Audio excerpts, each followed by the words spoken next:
Good evening, everybody. Seeing that it's 7 o'clock, we'll get this underway. I want to start by introducing myself. My name is Autumn Hume. I'm from the City of Kingston's Communications and Public Engagement Department, and I'll be moderating tonight's open house. Thank you all for joining us on this lovely Wednesday evening and contributing your time to this event.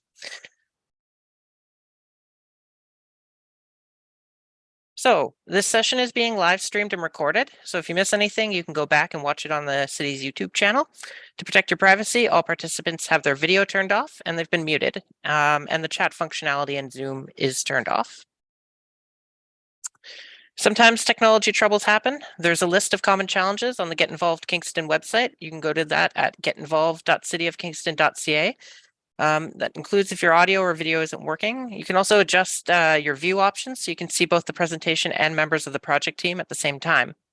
If your internet connection goes down, you can call into the meeting at the number on the screen, and you'll need the webinar ID as well. Please jot it down just in case. And if you miss anything, as mentioned before, you can follow along on YouTube, either live or view the recording afterwards. And if you do run into any tech problems, sometimes honestly, the easiest way to resolve them is to log out of Zoom and rejoin the meeting. You can do that at any time by using the link that you would have clicked on to join this meeting in the first place. All right. If you have a question at any point in time during the session, please use the Q&A feature to ask your question. We'll address them during the Q&A portion towards the end in the order that they're received. The Q&A feature can be found at the bar across the bottom of the screen. To ask a question, just type it into the question area. When we get to the Q&A portion, I'll read out the questions as they've come in, and a member of the project team will provide a response. We also have a process if you need to ask a question verbally. Just please use the raise hand function that can be found by following these steps. Click on the Q&A. A pop-up will appear. You'll see multiple options to choose the raise hand feature. We'll be monitoring and we'll acknowledge you and then turn on your microphone and you can ask your question or make a quick comment.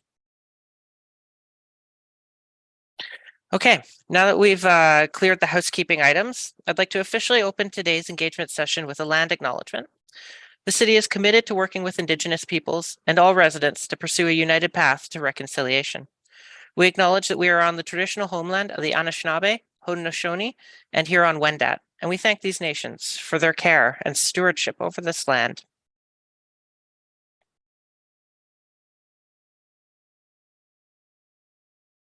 On your screen now, you should see our guidelines for participation. If you've joined us before for an engagement session, they may look familiar to you.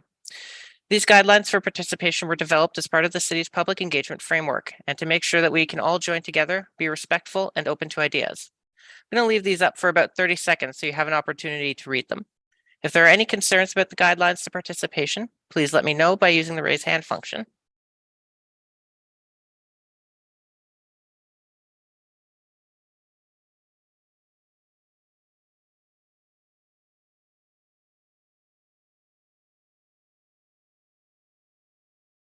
Thank you. Seeing no objections to the guidelines for participation, we'll now proceed into this online engagement session following the guidelines for participation. I'm now going to pass the presentation over to the project team and we'll get this underway.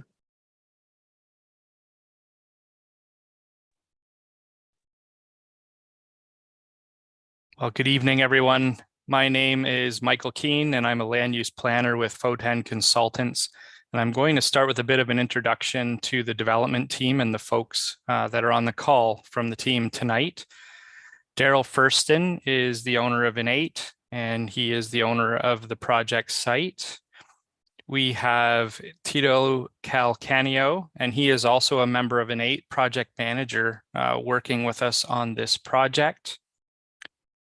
Mark Filmer is one of the lead architects at SRM Architects, and he'll be speaking to you tonight about some of the detailed design of the project this evening. And one of his associates, Jeff Atkinson, is also with us tonight.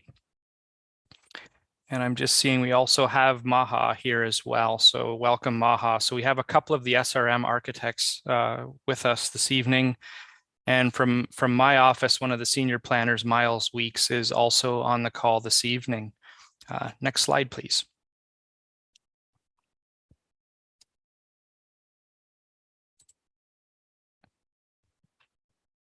So this project is located in the heart of downtown. It is very close to the large venue convention center, located just north of the recently approved and under construction homestead projects, and across the street on the north side from the Food Basics parking lot. And this is an area within the city where the most activity is taking place, whether it be a desire for the most mixed commercial use, the most mixed and intense residential uses. Those from a policy perspective are to be located in the downtown. Next slide, please. So the subject site itself might be better known as the Good Life site at the corner of Wellington and Barrack. And it's currently a 3-story commercial building. Maybe kind of hard to tell that from the outside, but that's roughly what it translates to. And fairly large site at 1,700 square meters with frontage on both Wellington and Barrack Street. Next slide, please. This is a 3D rendering of the proposal, and the 2 homestead buildings are the blue shaded buildings on the slide. And you can also see there's a green building shaded in. That is another development proposal that is before the city right now. So it's not approved, but it helps to provide the context for the changes that are occurring in this north end of the downtown. Really where there's the most parking lots. We're starting to see a lot of infill with the province's push to provide more housing in this province.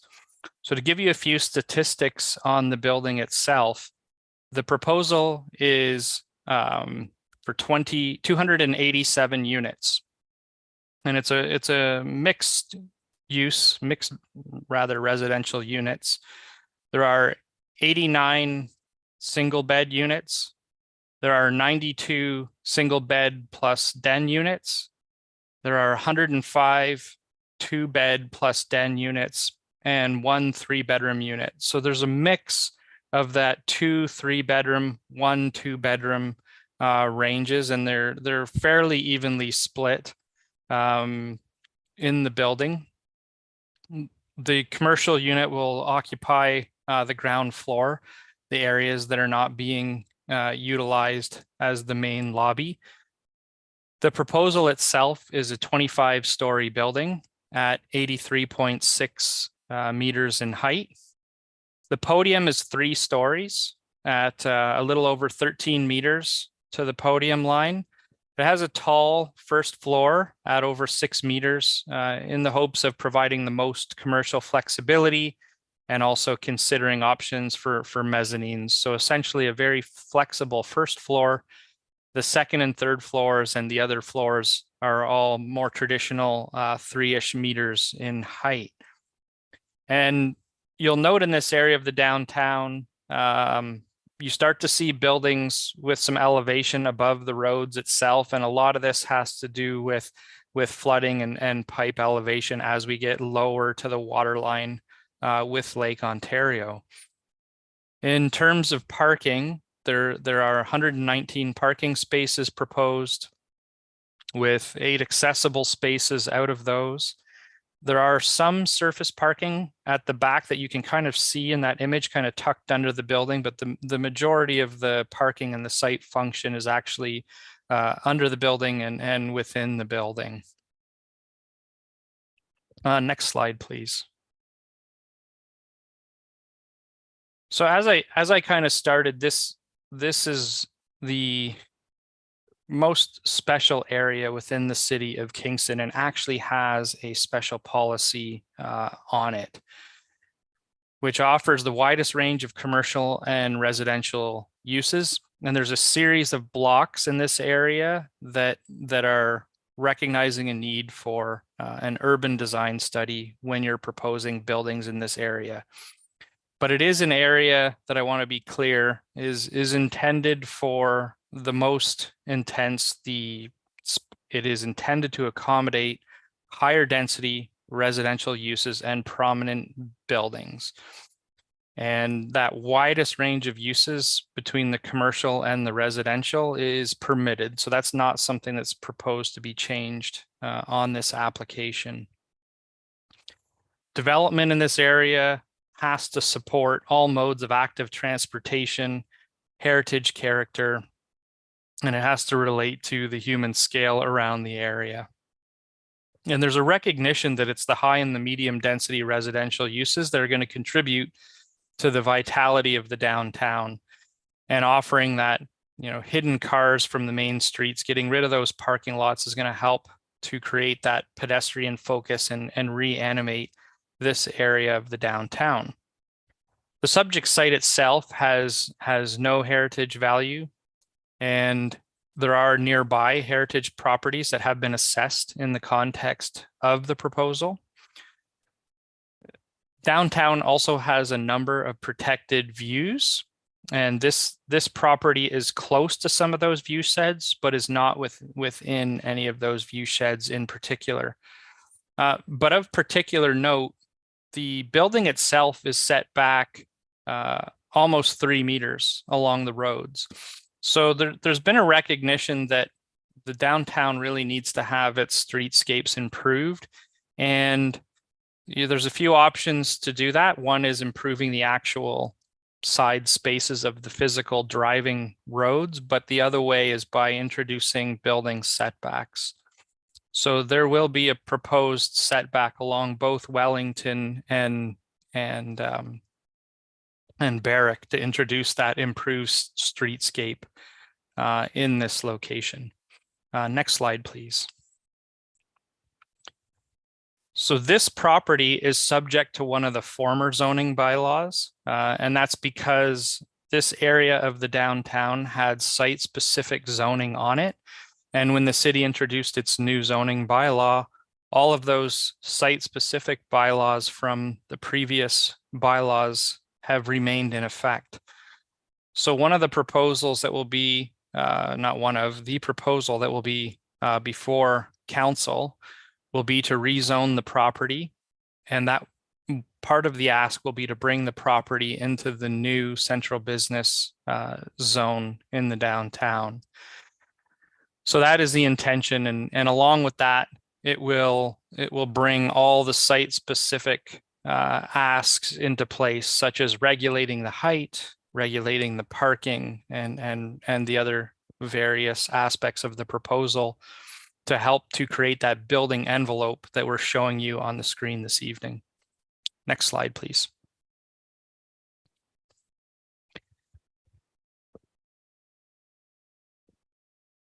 So I've kind of already covered some of this. Sorry, I apologize. We covered a lot of this a minute ago when I was looking at the other 3D image. So we can move past this slide, but it's in writing on this slide, many of the notes that I had just brought up in more detail.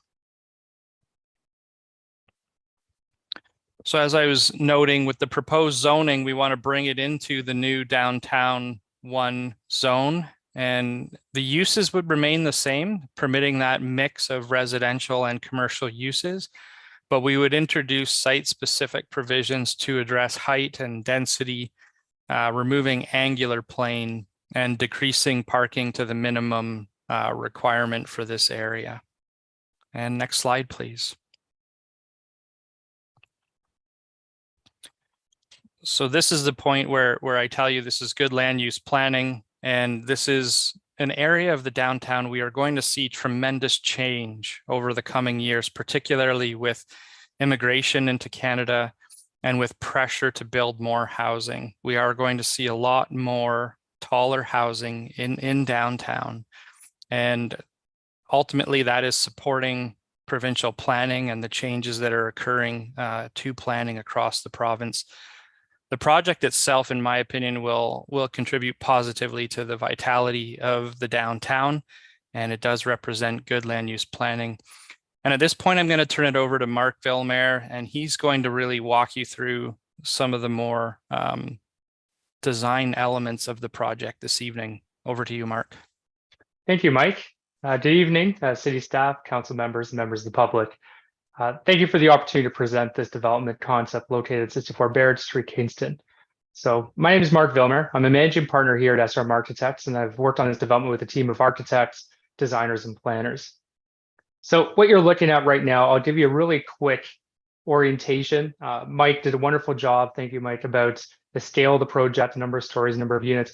What I want to explain is a little bit more the interaction of this proposed development, in particular to the pedestrian realm. And so for those who may not have seen the plans, this project here is located right at the corner of Wellington and Barrack Street. And of note, when you look at this plan, there's really only a few things that are really important. One, access to the site off of Wellington Street.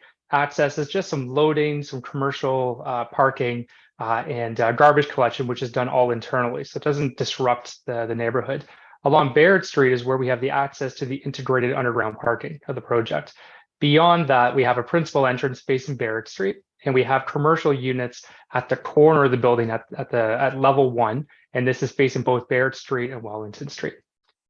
Next slide, please.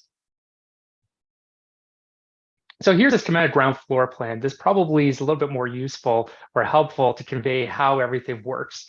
And so I can walk everyone through the plan relatively quickly here. So you can see the access to the underground parking at the top right corner of the page. That would be the access to a ramp that gets you below grade. From Wellington Street, so this would be the bottom left corner of the page, you can see where you would enter the site. You have some surface parking, and you have a little bit of back of house things, so garbage collection, Amazon deliveries, and general features like that we deal with those internal to the site, internal to the building, so that they're not disruptive to the community at large. Also facing the top, so if you look at the very, very top of the building, facing Barrack Street, that's where we have the principal entrance to the development. This is the pedestrian entrance to the main lobby, and this is where people who live in this site, who would actually be walking to the site, would have access. People who are living on this in this development, who would be parking underground, they would actually be using either the stairs or the elevators to get up to either level 1 or any other story in the building. Next slide, please. So this is an artist representation view of the corner of Wellington and Barrack Street as envisioned. And so in this view, you can appreciate the feature design of the podium. So this is the first 3 levels as Mike identified as a distinct portion of the building. This relates to the pedestrian scale experience and compatibility of the podium into the surrounding context. Next slide, please. So this is another artist representation view from Barrack Street. So here you can see the vehicle entrance. That'd be the darker gray area, the bottom left corner you can see, as well as to the right of that is the principal entrance to the residential development. And then the next 3 bays over, you see to the far right, that's just some commercial retail spaces, whether they're cafes or shops. But those are tall 6-meter high spaces, which are very conducive to a multitude of successful businesses that could operate on the site. Next slide, please. This is an artist representation view from a corner of Wellington Street. So along Wellington Street, you can see the cantilever portion of the podium and the tower above some cars. And so this is that surface parking area that I was referring to. And so while it might be a covered area, but it's a very high, safe, well-illuminated space. And so the development is also adhering to SEPTED principles to ensure that through the a creative, environmentally sustainable design, we're effectively negating concerned areas. And so that's what's referred to as crime prevention through environmental design. Next slide, please. This is an artist representation elevation view. This is looking down from Wellington Street. So from this view, you can see the facade treatment of the tower, and that's that stagger you see, and that relates to some recessed features designed within the podium. And so there's a macro and a micro design element that we're maintaining throughout the development. And this is a creative way that we can differentiate the tower, where ultimately at level 4 and up the building, it's mostly repetitive. And so we want to create with some nice forms that help balance the composition. Next slide, please. So this is again an elevational perspective of the development, but this is looking the opposite direction through the site. Next slide, please. This is our artist representation view from Wellington Street. So this is effectively a podium study. So in this view, you can appreciate the features of the podium level. So that's the first 3 levels. So there's these distinct vertical details as well as the archway fenestration. And so the architectural form has been influenced by the surrounding context. And this is the extent of analysis and refinement of the design to ensure that we have a very engaging pedestrian public realm of this project, because most people experiencing this development from up close that's the reality. Sure, there may be a tower above, but that's not really part of your spectrum. And that relates to not only the setback, but the tower step back that Mike had alluded to earlier. And that allows us to take the development and move it away from the streets, the part that's close to the street, a bit more intimate, and that's the commercial retail aspects. Next slide, please. So this is another artist representation along Wellington Street. So this view is we're attempting to showcase the pedestrian experience. So both for people who are adjacent to the development, who are just walking by on the sidewalk, but as well as how the spaces can interact. And that's a question of the stores and shops and cafes, and how you can have some exclusive use areas outside these restaurant areas and how they flow in. And the whole idea is we're trying to develop and design a space that's very conducive and very successful to a multitude of businesses. Because that's ultimately important. We want this to be animated and activated developments, and so we're taking great care to provide the maximum flexibility to ensure that it's going to be very successful for future tenants for a very long time. Next slide, please. So this is another elevational study of the podium. This is along Barrack Street, and so in this view, again, to the bottom left corner, you can see the access to the underground parking. You've got your principal lobby right to the right of that. That's sort of earmarked, if you will, with these kind of white elements, the white columns, and those three separate bays, those distinct bays. Then it gets into more the commercial retail opportunities of the project. Again, these are roughly 6-meter high spaces, which are very conducive to a lot of, whether it's a restaurant, we have some special mechanical considerations, or just a retail space where you may want a mezzanine at the back end. Again, we're maximizing the development opportunities of these spaces to entice really successful businesses. Next slide, please. So thank you very much for your time. What we'll do now is we're going to switch the presentation up and start playing a few different animations. We've created 2 animations, and the intent of these is mostly to convey as accurately as possible the scale and character of the development within the surrounding context. And so I believe that's going to be pulled up. And then while that's coming up to play, so thank you so much, we're happy to take any questions and comments, and do our best to answer everything to the best of our ability. So I guess I'll talk really briefly just while these run. They're very quick, only about 60 seconds or so. And so these animations, what they're trying to convey is not only the proposed development in the surrounding context. So the majority of these buildings you see are all these white massing modules. While they may not be perfectly accurate, they're generated using city resources that we receive. So that was very nice that the city was able to provide us with vector information, SketchUp models, and CAD files of the surrounding context, so we could, as accurately as possible, convey what the existing surrounding is. Now, we also have these blue masking buildings. Those are approved projects that are either under construction. You saw 223 Princess was on the far right over there, as well as the 2 homestead developments here. We've also gone and masked a proposed development, and that one is the one that Mike was referring to in green. So this here is the next animation, and this is just more of a pedestrian experience animation.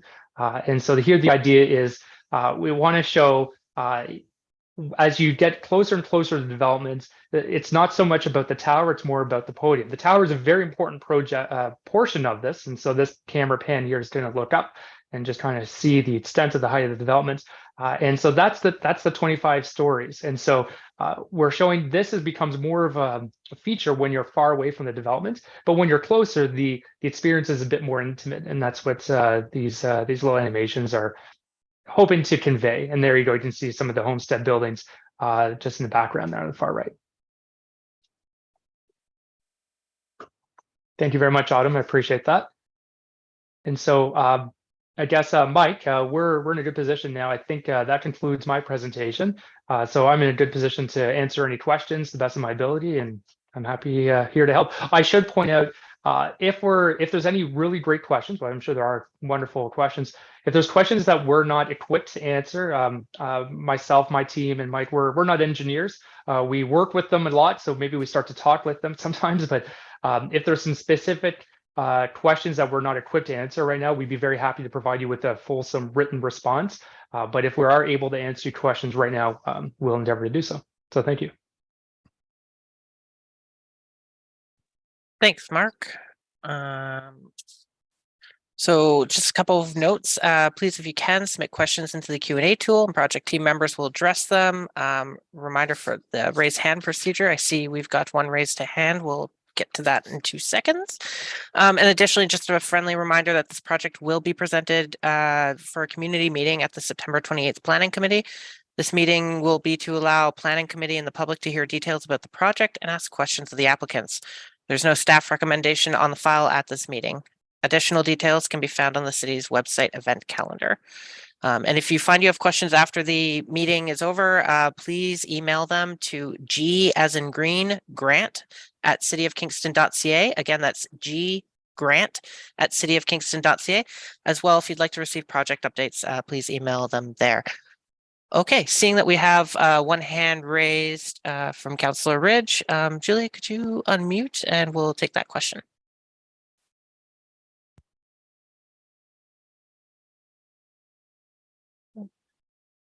Hi, Councillor. everybody. Yep. Oh, thanks, Autumn. Hi, everyone. Thank you so much for the presentation. My name's Greg Ridge. I'm the counselor for the area that this proposal is based in. So thank you so much again. I had a question, not so much to do with the design of the building, but potential considerations around traffic. So Barrack Street, it's been mentioned in the design that I presume the ingress and egress for parking, the underground parking is on Barrack Street. So my question is, are there any considerations around traffic flow or impact of traffic in that area? Because as you had previously mentioned, I believe it was Michael, it is right near a convention center as well as a grocery store. And the outflow from the Wolf Island Ferry is at the bottom of Barrack Street as well. So there's a lot going on in that immediate area. So that was just a question about that consideration. Thank you. I'm happy to start. And Mark, if you want to add anything to it, but Councillor Ridge, as part of our application, we had to do a detailed traffic impact study that looked at those traffic patterns in the area. We use that study in actually determining the best location for that entrance, which ended up being Barrack Street over Wellington Street. So that traffic work done by those engineers was very critical in informing the design and ultimately in reviewing that ingoing and outgoing parking lot, essentially. Mostly what you would see within the building off that entrance will be the residential tenants of the site. And that's where the bulk of that parking would be. And that study is subject to review by city staff as well. And I do find it's pretty common to go back and forth a couple times to try to sort out details. I don't know if you want to add anything, Mark.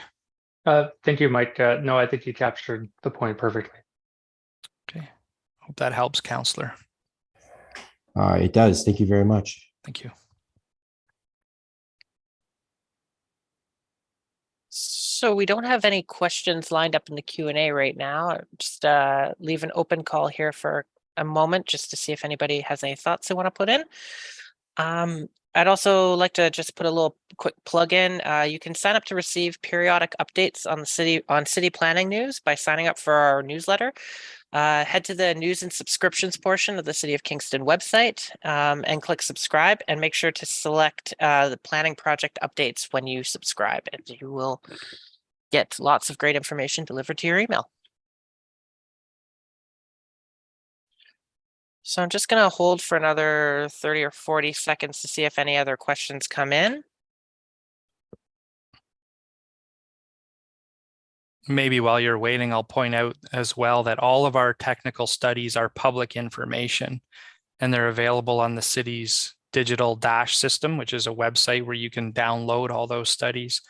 But if you ever have trouble accessing that information, please do feel free to reach out to me representing the developer. In this case, I'm happy to email information to you. But again, it's all public and available. Thank you. Thank you, Michael. We have a question that's come in. They ask, why 25 stories? I've lived and worked at 268 Wellington Street since 1980. This building will have a major negative effect on my views from my home. Also, I have serious concerns about the parking, 287 units and 119 spots. Well, certainly, and I appreciate that comment. And as I kind of started with, downtown is transitioning. The question of why 25 stories, I could also pose a question, why not 35 stories? And I do think we are on the cusp of seeing many taller buildings in downtown Kingston, particularly given the recent approvals at Homestead. One of the toughest things to answer with relation to views is the fact that we have public views that are protected in the official plan, and those views are studied. Whereas private views are just that, they're private views. You look out onto the street, you look down those public vistas, but you don't really have the right to look through another property. It's something that's addressed more commonly in the lake context when, let's say there's a vacant waterfront lot, somebody's on the back side of the road, all of a sudden a new home gets built and the one on the back can no longer see it. So the views that are protected from a City of Kingston context are actually identified in the official plan, and this project won't impact those views. But I do appreciate that if you're used to looking at a 3-story building, this will be a change. I'd like to propose to you, and hope you'll consider this, is that I actually would suggest it's an improvement. I find that existing building has very little interaction with the street. Particularly the Wellington face of it. It has random windows periodically on the side wall, but is mostly a brick-sided building. I would like to think having this widened street and access to shops will actually improve your view over what you're seeing right now. But I do appreciate that's my opinion and versus yours. So I hope that at least helps give something to consider. Thank you. Thank you for the question. Thank you, Michael. I will give it, we have no other questions in the queue. I'll just give it another 30 seconds to see if any come in.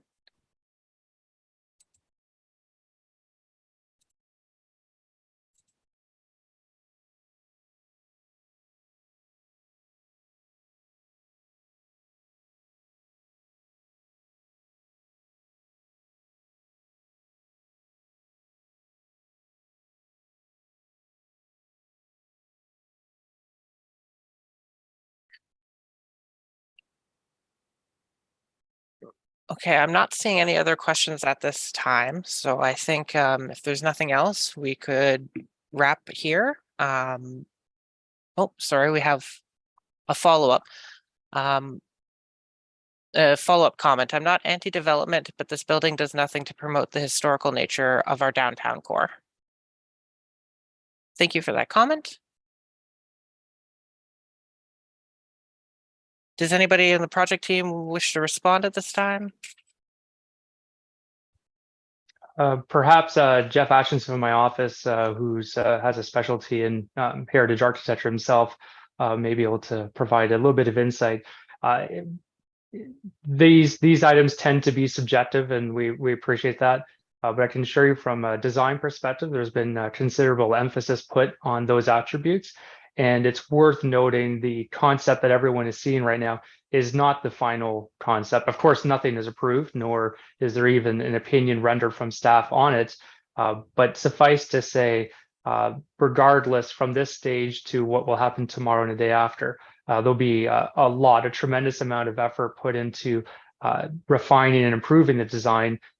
Even if it had full support, it would evolve quite a bit from this stage, only to improve. And so, but Jeff, you may be able to allude a little bit in terms of some of the key movements and materiality choices made that are appropriate given the context.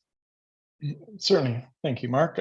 Yeah, I'm of the opinion that it would be almost a foolish endeavor to try to replicate a lot of heritage buildings. We don't have the craftspeople, we don't have the material culture any longer to build the quality that a building like the Kingston City Hall, or even the PUC building just around the block, those buildings can't be replicated currently, certainly not economically.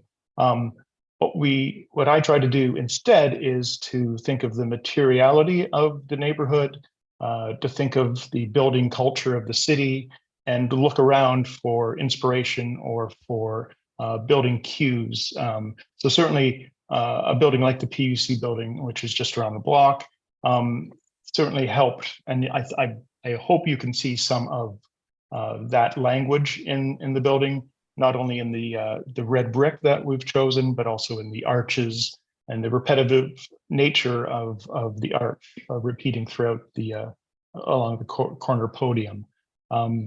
The other thing that we're very cognizant of are the existing street and the existing street heights. So the podium and the awnings were intended to match or to replicate, or at least pay homage to the surrounding neighborhood. And I think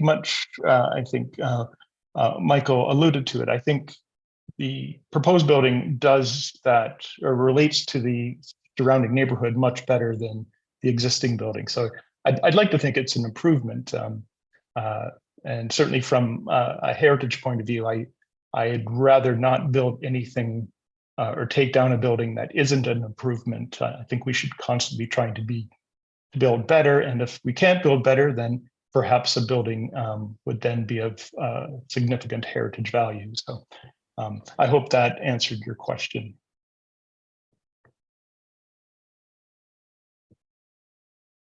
Thank you again for that question follow-up, and thank you for that response. Just going to wait a moment to see if we have any other questions come in.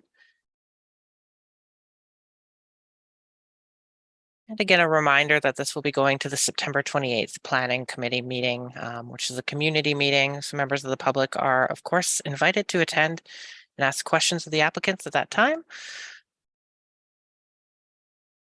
The details of that meeting are on the city's event calendar. You can get there at cityofkingston.ca.